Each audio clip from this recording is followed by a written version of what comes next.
95.5 Nana FM.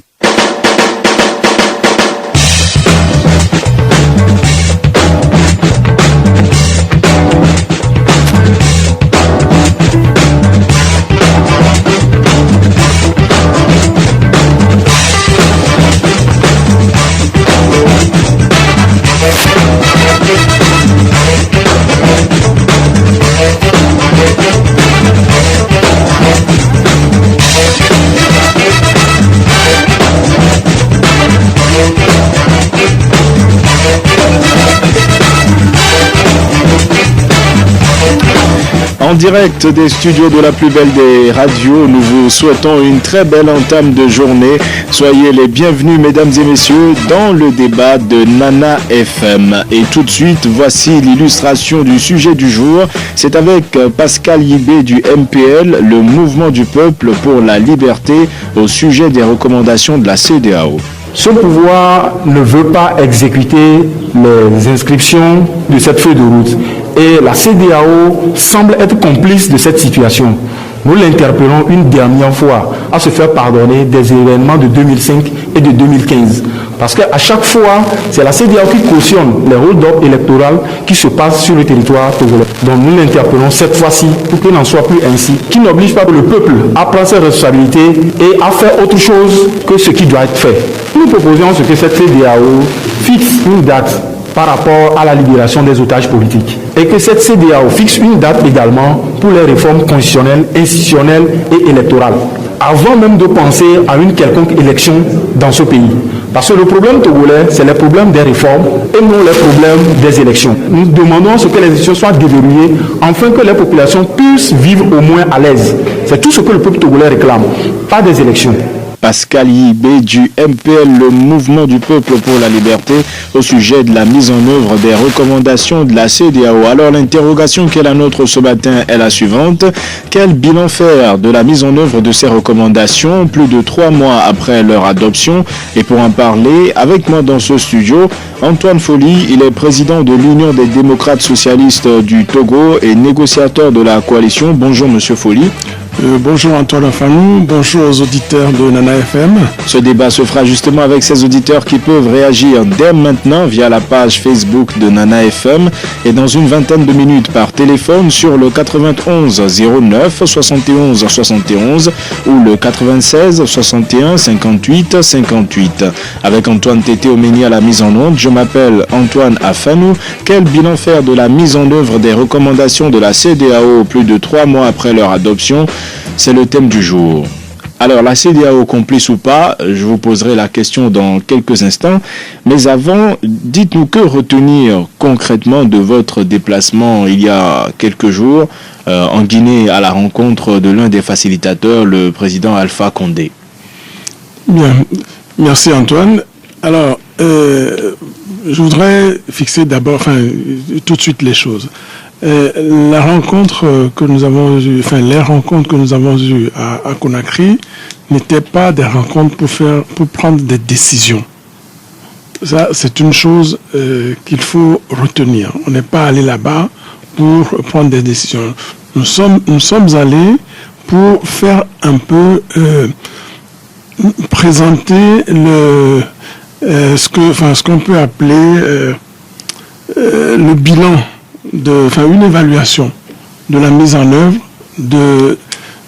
pas de la feuille de route en entier, mais des décisions qui avaient été prises au comité de suivi du 23 septembre 2018. Vous vous rappelez, à ce comité de suivi, un certain nombre de décisions avaient été prises concernant notamment la recomposition paritaire de la CENI, la libération des personnes encore en détention, des engagements avaient été pris, un chronogramme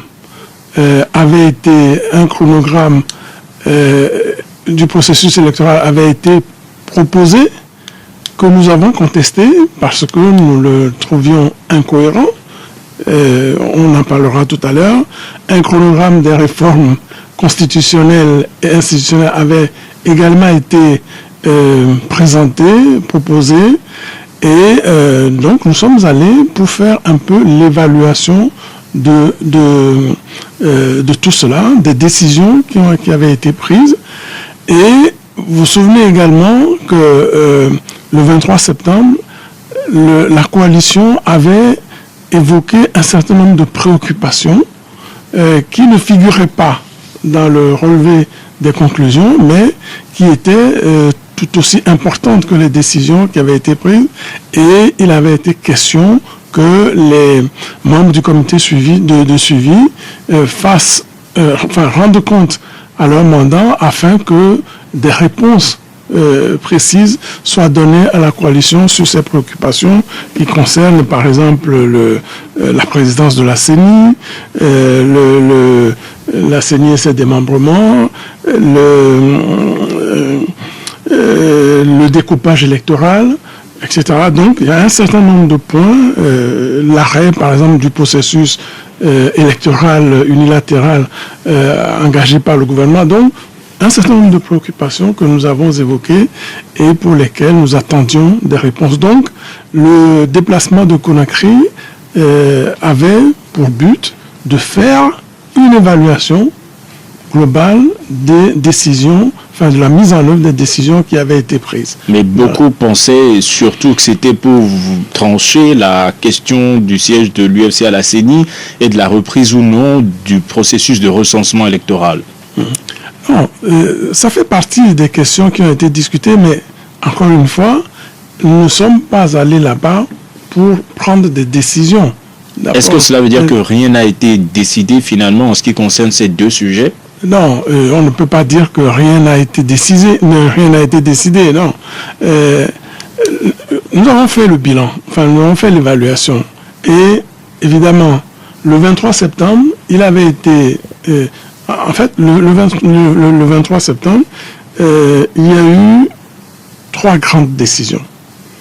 La première, c'est des engagements qui ont été pris pour la libération des personnes encore en détention. Force est de constater que rien n'a été fait de plus depuis cette date. La recomposition paritaire de la CENI. 8 désignés par la majorité présidentielle et 8 par la coalition. Et la coalition devait remettre les noms de ses représentants au plus tard le 30 septembre. Ce qui a été fait. Mais vous connaissez la suite. À ce jour, seulement 7 sur les 8 ont été désignés et il en reste un qui ne l'a pas été. Et nous, notre position est de dire que tant que le 8e représentant de la coalition ne sera pas nommé par l'Assemblée nationale, eh bien, nos représentants ne siégeront pas, ne prêteront pas serment devant la Cour constitutionnelle et surtout ne siégeront pas à la CENI. Et quelle a été l'appréciation du président guinéen par rapport à ce point précis? Nous, de notre point de vue, nous avons développé, nous n'étions pas seuls, il y avait aussi des représentants du pouvoir qui étaient là. Chacun a développé, il n'y a pas eu de réunion plénière. Vous n'avez pas eu l'occasion de discuter face à face, comme on dit? Non. On a eu des entretiens bilatéraux avec le président Alpha Condé, chacun de son côté. Et donc, qu'est-ce qu'il vous a dit par rapport à la question de la CENI? Alors, chacun a fait valoir ses arguments. Nous avons fait valoir nos arguments en nous fondant sur le relevé des décisions. Donc, nous avons constaté que le président a eu une oreille très attentive et a été sensible aux arguments que nous avons développés. Mais ce qu'il faut savoir, c'est qu'il n'est pas seul, il n'est pas le seul facilitateur. Ils sont 2. Il faut qu'à l'issue des discussions qu'il a eues avec nous, qu'il discute, rende compte à son homologue du Ghana, mais aussi à d'autres chefs d'État, y compris le chef de l'État togolais. Donc, c'est suite à ces concertation entre chefs d'État qu'une décision, une recommandation sera annoncée. Alors voilà. Pour que cela soit très clair pour les auditeurs, si on vous suit bien, cela veut dire qu'à aucun moment le facilitateur n'a eu à dire bon ok, l'UFC garde son siège parce que ce parti est de l'opposition parlementaire, ou non, la CENI, l'UFC devrait céder son siège parce qu'elle n'est pas de la coalition. Il n'y a rien eu de tel. Non, je répète encore, nous avons développé nos arguments. Vous savez, le problème de l'UFC, je l'ai dit ici sur vos antennes, moi ça me fait très mal de constater aujourd'hui que l'UFC, qui a représenté beaucoup de choses dans la mémoire collective des Togolais, puisse constituer aujourd'hui un élément de blocage dans une période aussi critique de l'histoire de notre pays. Et donc, bon, maintenant, pour le moment, il n'y a pas encore de décision prise ou de recommandation. Vous attendez Nous attendons les recommandations, mais nous avons développé des arguments et il appartient à chacun de prendre ses responsabilités, y compris nos amis de l'UFC. Alors, sur la question du recensement électoral, on a pu lire sur des sites d'information qu'il y aurait été question de session de rattrapage ou d'ajouter quelques jours supplémentaires pour ceux qui n'auraient pas eu l'occasion d'aller se faire recenser, de le faire. Qu'en est-il réellement? Non, vous savez, une fois encore, à Conakry, nous avons développé des arguments. Ce qui s'est passé, vous savez que la coalition a appelé au boycott du recensement. C'est un fait. Moi-même qui vous parle là aujourd'hui, je ne suis pas inscrit sur la liste électorale. Il en est de même de tous mes collègues de la C14.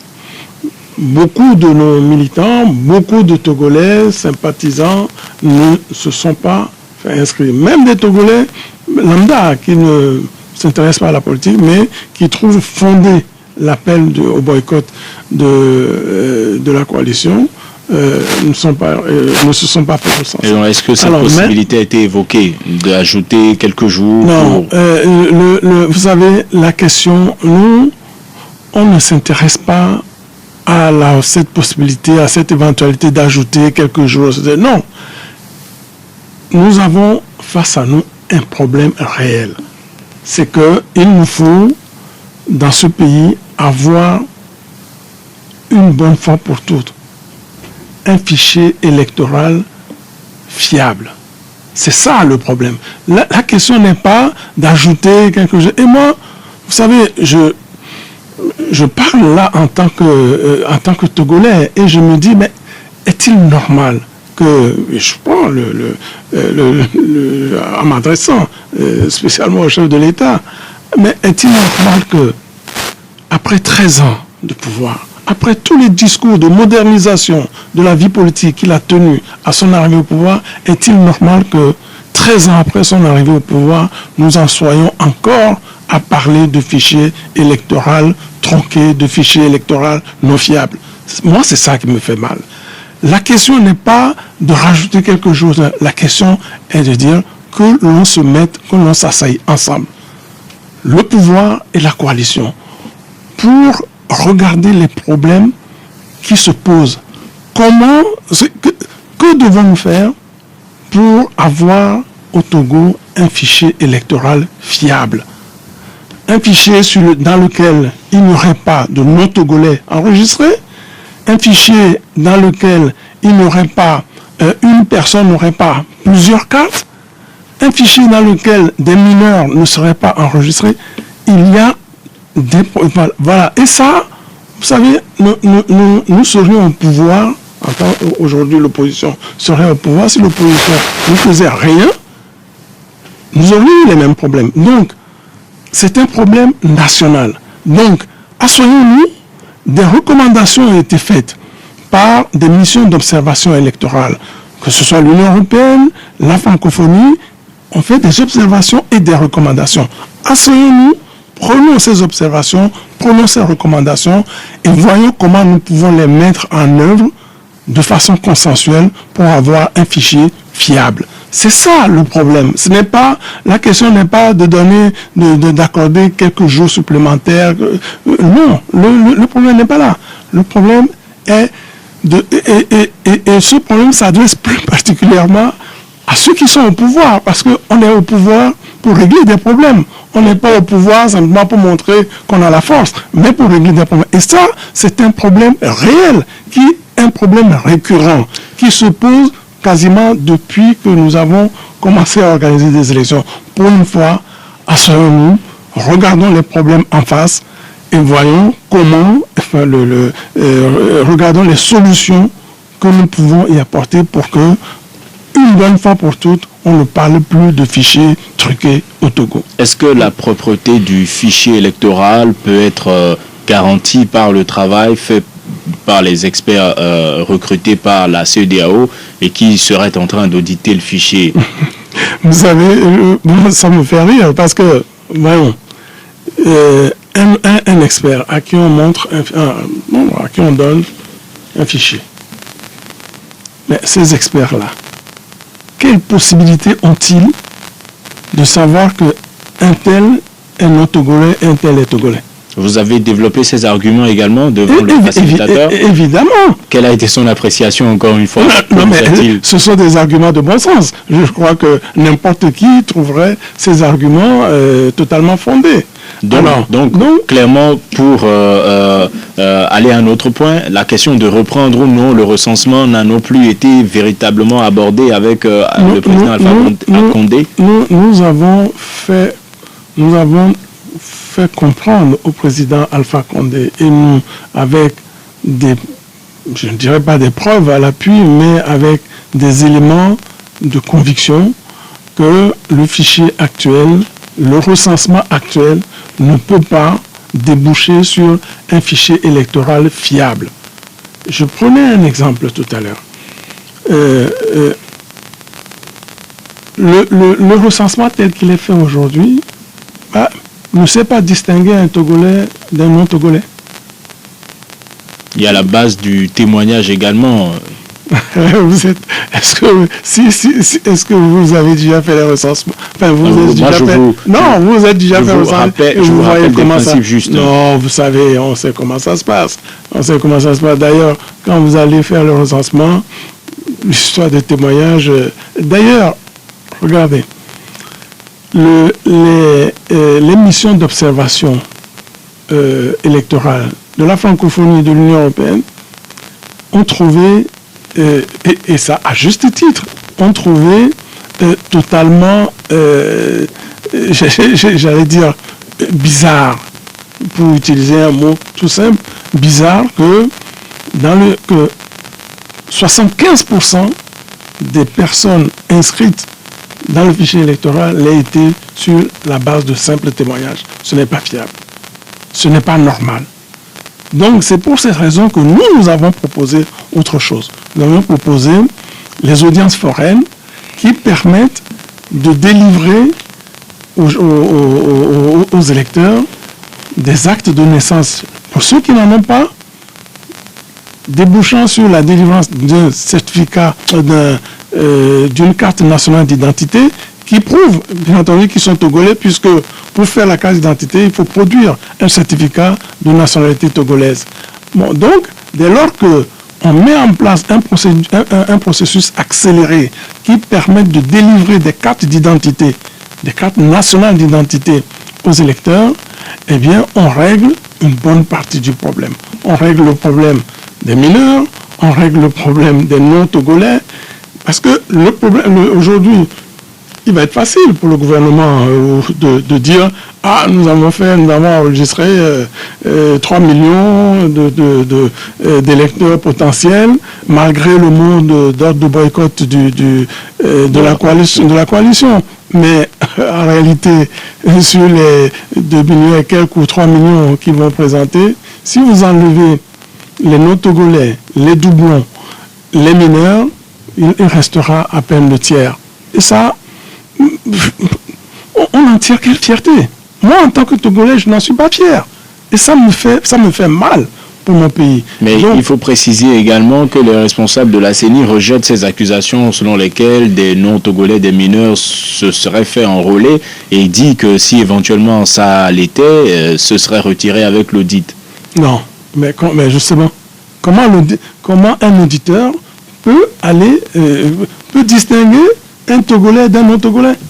Et puis, comment un auditeur à qui on donne le fichier saura si un mineur à qui on a donné, quelqu'un qui a 13 ans et à qui on a donné par simple témoignage 19 ans ou 20 ans, comment il va pouvoir il va pouvoir le faire? Maintenant, après avoir dit tout cela, on a l'impression qu'on revient au même point. On est devant un blocage. Le parti au pouvoir estime être dans une logique. On va vers les élections. La coalition dénonce. Aujourd'hui, est-ce que cela voudrait dire que pour vous, ces recommandations de la CEDEAO, finalement, ne contribuent pas à aller dans la direction que vous souhaiteriez? D'abord, est-ce que ce qui est écrit est mis en œuvre? Et là, nous arrivons au point du bilan. Non, incontestablement, les décisions qui ont été prises n'ont pas été mises en œuvre. Ça, c'est la preuve, c'est que la coalition, enfin l'opposition, n'est toujours pas à la CENI. Donc, or, le point de départ du processus électoral, c'est une CENI inclusive. C'est ce que dit la feuille de route. Donc, c'est la mise en place d'une CENI inclusive qui va donner le top départ du processus électoral, puisque c'est la CENI qui organise et supervise l'organisation des élections. Ce n'est pas le gouvernement. Il y a bien sûr des tâches qui incombent au gouvernement, mais l'institution qui organise et supervise l'organisation des élections, c'est la CENI. Donc, le top départ du processus, c'est la mise en place d'une CENI inclusive conformément aux recommandations de la feuille de route. Or, aujourd'hui, on n'en est pas là. Ces derniers jours, on a entendu également des arguments qui disent que même si aujourd'hui on a cette répartition 8 pour la coalition, 8 pour le parti au pouvoir, en cas de vote, le représentant de l'administration ou le président de la CENI pourrait toujours voter pour le parti au pouvoir et que cela ne va pas forcément en l'avantage de l'équité. Si, quand même, parce que dans le contexte actuel, évidemment, ce que vous dites est vrai, mais nous avons fait des propositions pour dire que pour garantir justement l'équité, il faut que la présidence de la CENI soit assurée par une personnalité neutre, désignée de commun accord, et cette personnalité peut être, bon, si on en trouve au Togo, pourquoi pas, peut-être un autre Togolais. Cela s'est passé dans d'autres pays et ça a bien marché. Donc, pourquoi ça ne marcherait pas chez nous? Alors, si le président, vous savez, le président de la CENI n'a pas vocation à faire basculer la CENI d'un côté ou de l'autre. Il a vocation à faire en sorte que la CENI supervise et organise des élections équitables. C'est ça sa vocation. Les recommandations prévoient également les réformes, le mode de scrutin à 2 tours, la limitation à 2 du nombre de mandats présidentiels, la recomposition de la Cour constitutionnelle et la CENI, on vient d'en parler. Tous ces points, pour le moment, il n'y a pas grand-chose. C'est vrai que le texte est annoncé par le gouvernement. Là, est-ce que vous estimeriez qu'on a le sentiment quand même que les choses vont se faire ou pas? Moi, je suis comme Saint Thomas dans cette situation. Je ne crois que ce que je vois. À ce jour, rien de ce que vous avez dit n'a été fait. Que ce soit pour les réformes, il y avait un chronogramme des réformes qui avait été établi. Depuis le 15 octobre, il était dit que la commission que le comité de suivi transmette au gouvernement un projet de texte. Bon, nous n'en avons pas encore vu la couleur. Nous ne savons pas si l'expert constitutionnaliste a transmis un projet au comité de suivi.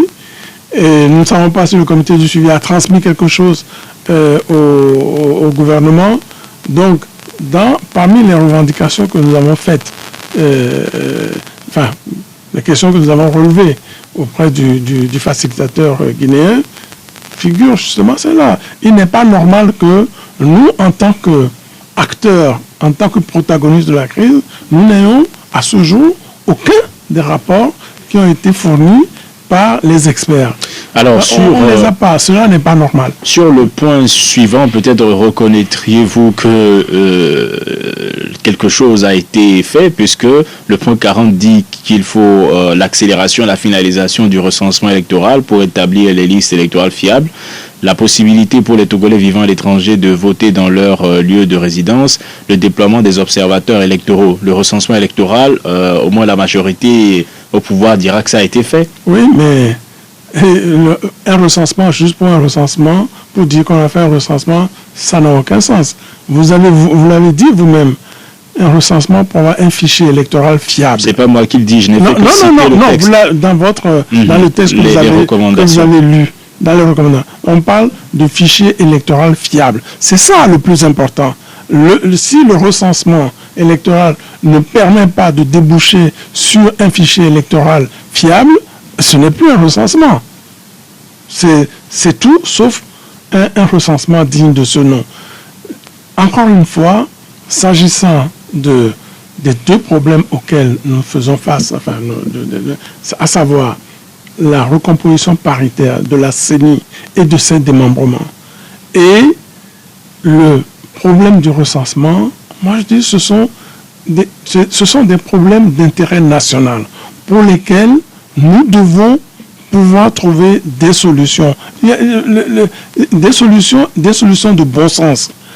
Vous savez, la fraude électorale commence par une CENI tronquée, une CENI partisane, une CENI dépendante. La fraude électorale commence par là. Le deuxième élément de fraude, c'est un fichier électoral non fiable. Lorsque vous avez ces deux éléments, les élections ne sont plus des élections. Alors en définitive, quel serait le bilan que vous dressez de la mise en œuvre de ces recommandations avant que nous n'ouvrions le standard? Non, vous savez, ce que nous constatons aujourd'hui, c'est que le bilan, il est maigre, pour ne pas dire inexistant. Parce que en dehors du recensement qui vient d'être fait et qui est contestable, rien n'a été fait. Il n'y a rien d'autre dont on peut parler aujourd'hui. Et cela n'a rien de surprenant. Vous savez, nous l'avons toujours dit, la crise togolaise n'est pas que électorale. La crise, il y a d'abord une crise de confiance entre les acteurs. Il y a une crise institutionnelle.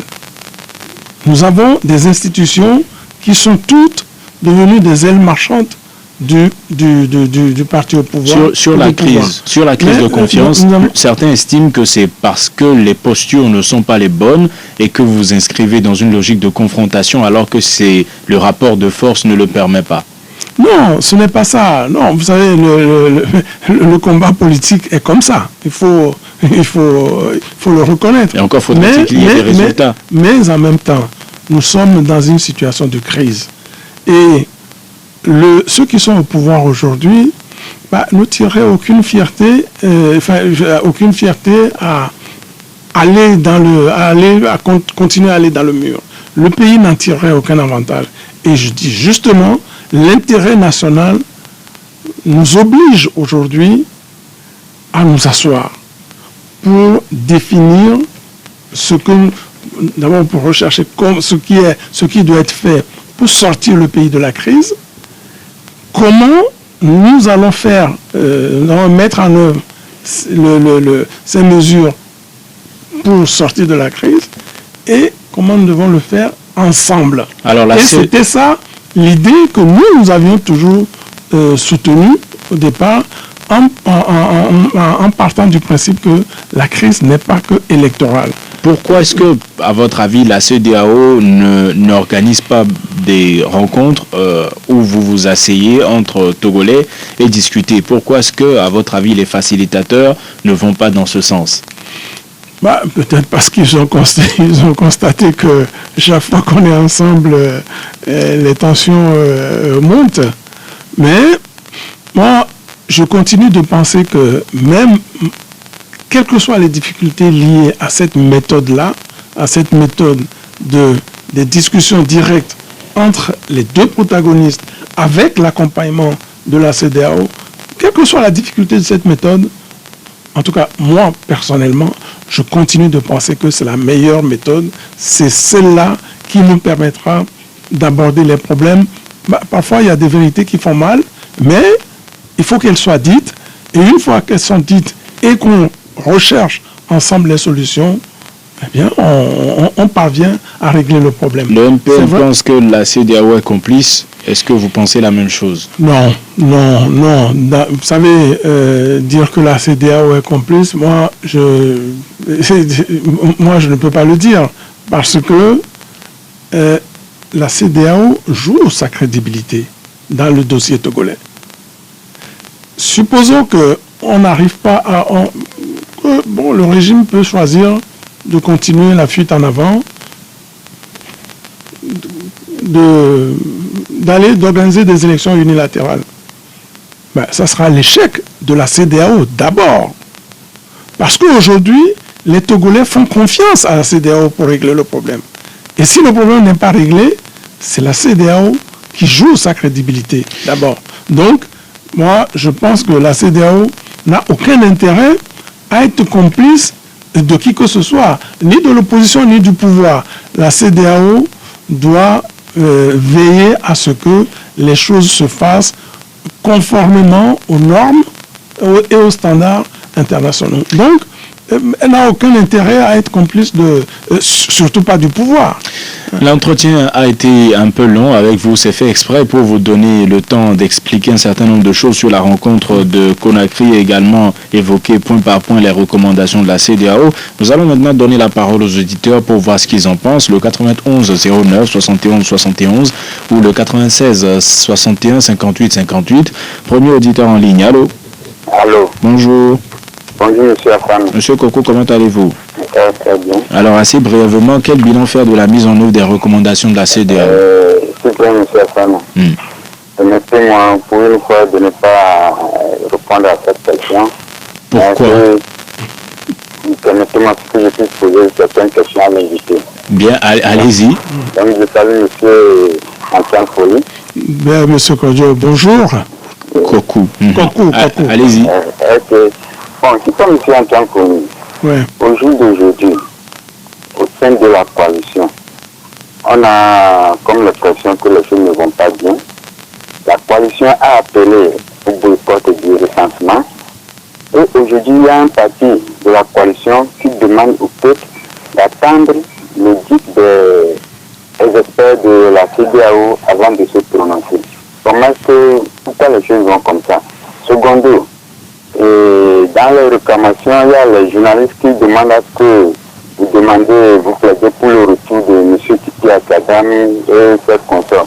Est-ce qu'au jour d'aujourd'hui, est-ce qu'il y a un document clair qui montre qu'un mandat d'arrêt a été lancé contre M. Titi Akadami pour certaines procédures judiciaires pour qu'il ne puisse pas arriver dans le pays? Bien, merci. Au départ, il faisait partie de la délégation dans les rencontres extérieures.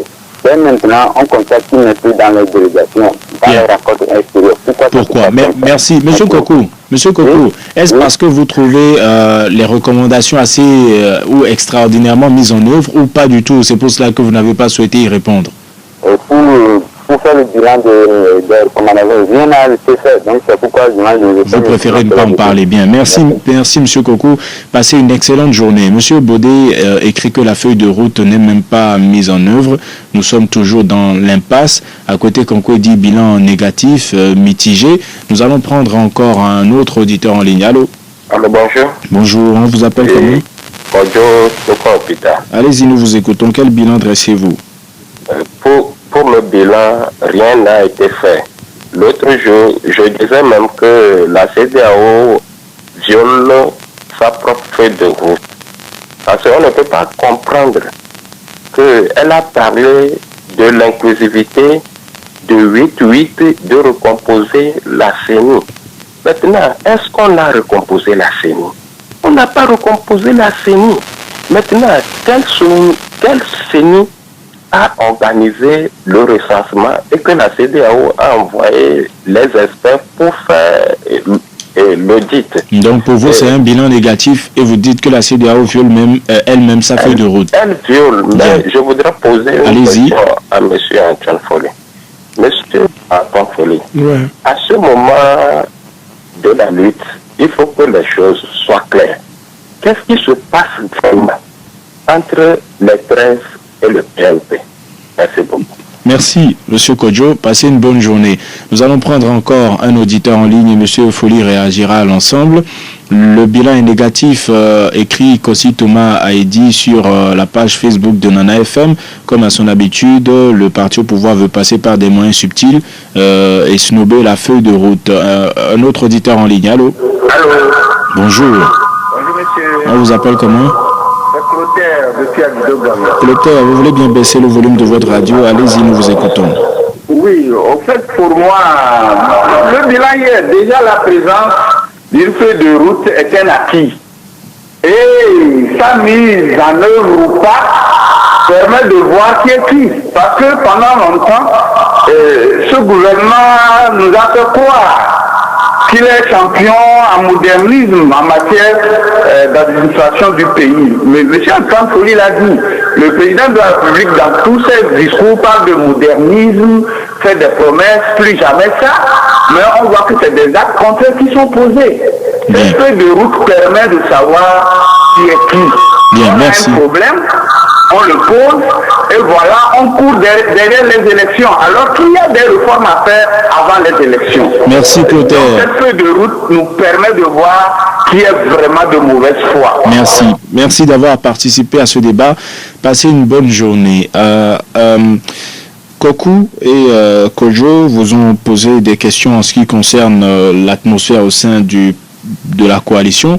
Et on allait en parler puisqu'il y aurait une marche à venir dans les jours prochains et que le PNP se serait désolidarisé de ces manifestations. Que se passe-t-il concrètement, comme vous l'a demandé M. Kokou? Non, vous savez, nous sommes 14 partis politiques. On n'a pas la chance d'être monolithique comme nos adversaires. Donc, nous sommes 14 partis politiques. Bon, c'est vrai qu'il arrive parfois qu'on ne voit pas tous les choses de la même façon. Lorsqu'il s'agit, par exemple, d'organiser des manifestations. Mais ce que je voudrais... je ne nie pas qu'il y ait des problèmes. Incontestablement, il y a... Disons grosso modo, il y a un problème, il faut dire les choses telles qu'elles sont, sur la question des manifestations. Voilà. Nous sommes un groupe de 14. Sur la question des manifestations, il y en a 13 qui disent, aujourd'hui, nous sommes dans l'impasse, il faut que nous retournions d'où nous venons, et puis, il y a le PNP qui dit, non, ce n'est pas encore le moment d'y retourner. Quelles sont les raisons que ce parti avance?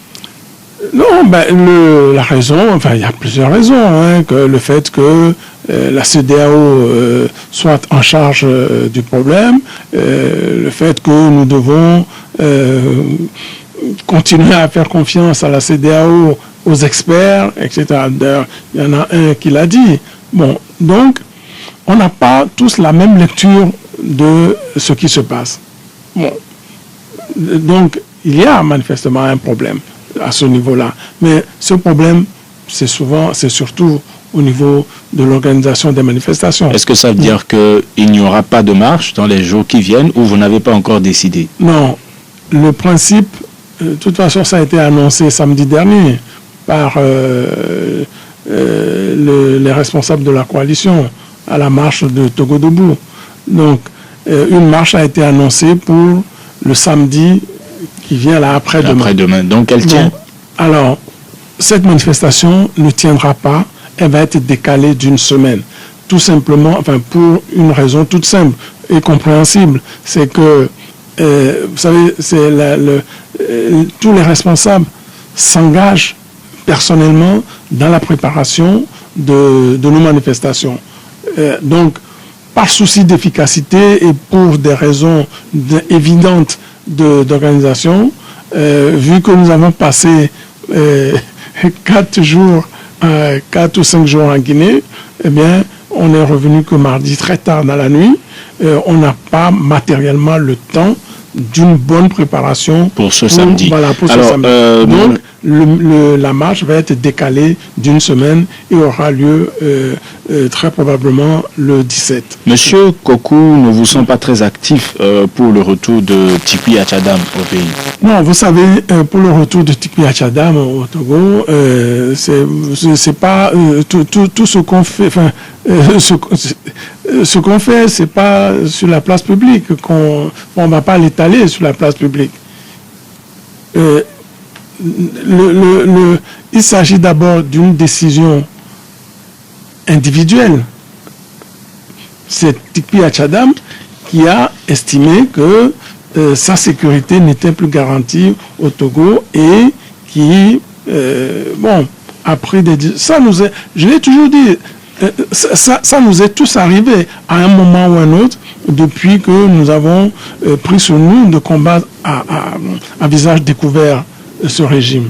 Donc, ce sont des appréciations, j'allais dire, individuelles. Maintenant, cela ne veut pas dire que nous ne faisons pas ce qu'il faut pour que Tikpi Achadam revienne parmi nous. Donc, que ces personnes se rassurent. Dans chacune de nos délégations, il y a toujours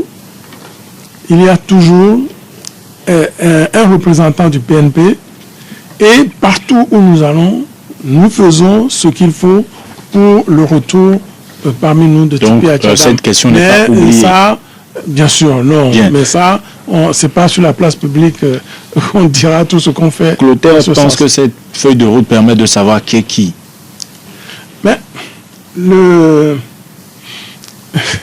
il dit qu'à travers la mise en œuvre, on sait qui est réellement de mauvaise foi. Est-ce que vous partagez son point de vue? Non, mais vous savez, ce qui est évident, c'est que le gouvernement, enfin le pouvoir en place, n'est pas, ne marque pas beaucoup d'enthousiasme à la mise en œuvre de cette feuille de route. Ça, c'est évident. Bon, maintenant, comme je l'ai toujours dit, c'est une fuite en avant. J'ai dit tout à l'heure que le problème togolais n'est pas que électoral. Se précipiter pour organiser des élections bâclées, tout simplement parce que ces élections bâclées vont vous permettre de garder le pouvoir, est une fuite en avant. Comme moi je l'ai toujours dit, plus rien ne sera comme avant au Togo. Le Togolais de 2018 n'est pas comme le Togolais de 2005 ou de 2010. Donc, il est important que nous prenions la crise togolaise dans toutes ses dimensions. Dans sa dimension de confiance, de manque de confiance entre les acteurs, dans sa dimension institutionnelle, constitutionnelle et dans sa dimension électorale. La dimension électorale, moi je suis peiné de voir que la communauté internationale est privilégiée uniquement la dimension électorale de la crise. Et est-ce que vous comprenez vos militants et sympathisants qui peuvent avoir l'impression que la machine est en train de s'enrayer? C'est pour cela qu'il y en a qui vous ont demandé, mais clairement, quelle est la situation aujourd'hui? Parce que Kodjo lui dit que la CEDEAO elle-même viole sa feuille de route et en même temps votre monde l'a fait. Oui, non. Moi, je disais tout à l'heure, quand on dit que la CEDEAO viole sa propre feuille de route, ce n'est pas la CEDEAO qui met en œuvre la feuille de route. Ce sont les acteurs qui doivent mettre en œuvre la feuille de route. Et plus particulièrement, les deux parties prenantes au dialogue. La coalition d'un côté, le pouvoir de l'autre. Mais ce qui se passe, c'est que le pouvoir se prévaut et abuse de sa position de pouvoir en place pour faire une mise en œuvre unilatérale. C'est ça le fond du problème. Le pouvoir considère qu'il n'a pas à co-gérer la mise en œuvre de la feuille de route avec la coalition. Et donc, est-ce que la situation demeurera dans l'impasse? Et c'est ça qui mène au blocage. Donc, il faut qu'on sorte de cette impasse. Et la meilleure façon de sortir de cette impasse, c'est des discussions directes entre nous, entre le pouvoir et l'opposition, avec l'accompagnement de ceux qui nous aident. C'est-à-dire la CEDEAO. La CEDEAO et d'autres acteurs. Merci. Mais faire autre chose, faire ce que fait actuellement le gouvernement, c'est-à-dire foncer dans le mur, c'est suicidaire pour le pays. Merci Antoine Foley d'avoir accepté notre invitation. Je rappelle que vous êtes président de l'UDS Togo, parti membre de la coalition. Merci d'avoir accepté notre invitation. Antoine Tété Omeni était à la mise en onde. Je m'appelle Antoine Afanou. Merci à vous auditeurs d'avoir suivi ce débat. Merci à vous qui avez participé par téléphone comme par Internet. Nous vous donnons rendez-vous demain matin dès 7h15 pour un nouveau débat. Passez une très bonne journée en compagnie de Nana FM.